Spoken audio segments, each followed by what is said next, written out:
Good Prabhat guys. This is সকালবেলা। I am উঠিং and যাইং একটা মেলা, বসিং দ্য গাড়ি। দেখছো আমি কত ভালো ইংরেজি বলতে পারি।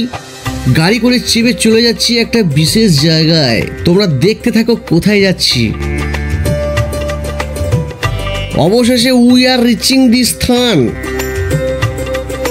এবার বুঝতে পারছো কোথায় এসেছি? দধিয়া বৈরাগ্যতলা মেলা।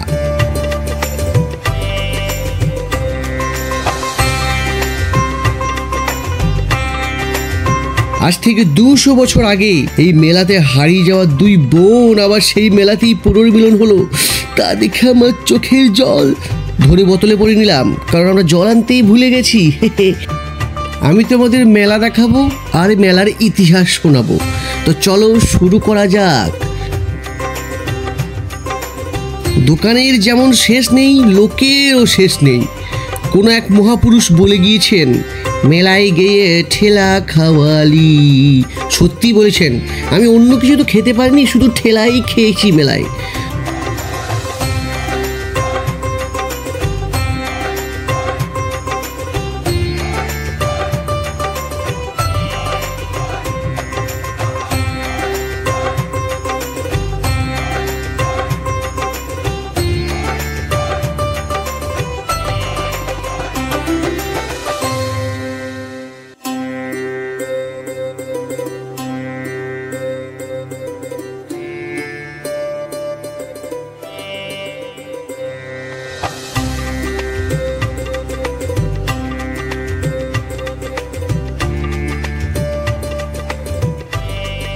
এই হচ্ছে সেই মন্দির, গোপাল দাস বাবার মন্দির।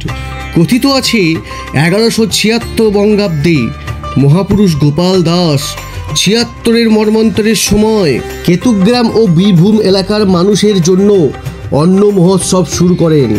দুর্ভিক্ষের সময় অর্ধাহারে বা অনাহারে থাকা এলাকার বাসিন্দাদের জন্য এই মহোৎসব মাসেরও ওপর চালিয়েছিলেন।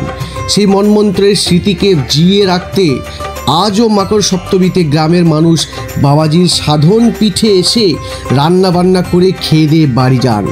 বৈষ্ণব সাধক আউলিয়া সম্প্রদায়ের সন্তরাম আউলিয়ার কাছে দীক্ষা নিয়ে 1143 সালের এক সময় গোপাল দাস ব্রজবাসী দেশ ভ্রমণকালে কেতুগ্রামের দধিয়া গ্রামে থিতু হন। জঙ্গলের মধ্যে রাম সীতাকে রেখে পূজা অর্চনা করতেন। পরে স্থানীয় বাসিন্দাদের সাহায্যে রঘুনাথজিওকে প্রতিষ্ঠা করেন।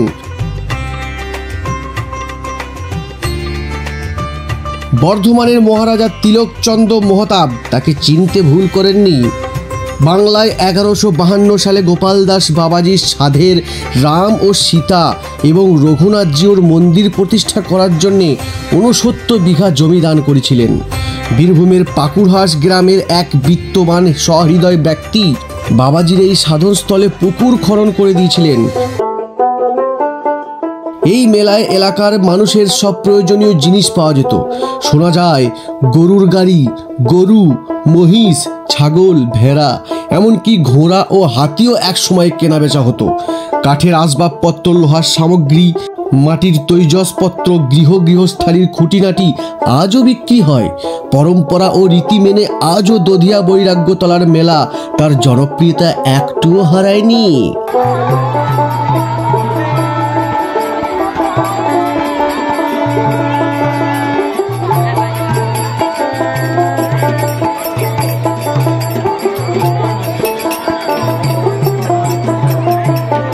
I am চাপিং the car and going the ghar. কারণ মেলা দেখা শেষ আর ভিডিওটাও শেষ। ওই লাল বোতাম সাবস্ক্রাইবটা টিপে দিয়ে যেও।